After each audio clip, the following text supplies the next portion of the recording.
যুৱ ছাত্ৰ পৰিষদে ৰাজপথৰ আন্দোলনৰ লগতে আমি অসমৰ বিভিন্ন সমস্যাৰ ওপৰত মাত মাতি আহিছোঁ। ইয়াৰ লগতে ছাত্ৰ ছাত্ৰীসকল আগুৱাই যোৱাৰ ক্ষেত্ৰত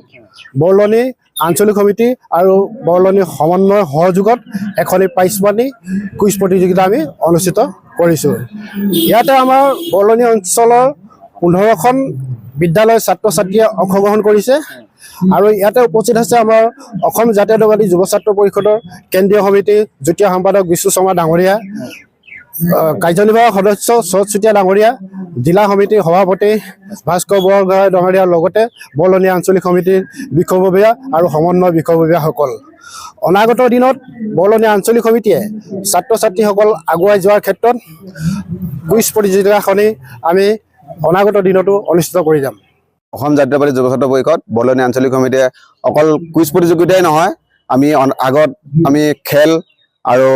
ৰক্তদান আমি প্ৰদান কৰিছোঁ আৰু অনাগত দিনত আমি যাতে আৰু কুইজ প্ৰতিযোগিতা ইয়াতকৈ সুন্দৰভাৱে আয়োজন কৰিব পাৰোঁ, ছাত্ৰ ছাত্ৰীসকলৰ সুবিধা হোৱাকৈ জালৰ জৰিয়তেও আমি ফুটবল ক্ৰিকেট এনেকুৱা ধৰণৰ আমি অনুষ্ঠিত কৰি আহিছোঁ আৰু অনাগত দিনত আমি ইয়াতকৈ সুন্দৰভাৱে কুইজ প্ৰতিযোগিতাখন আমি আৰম্ভ কৰিম বুলি আশা ৰাখি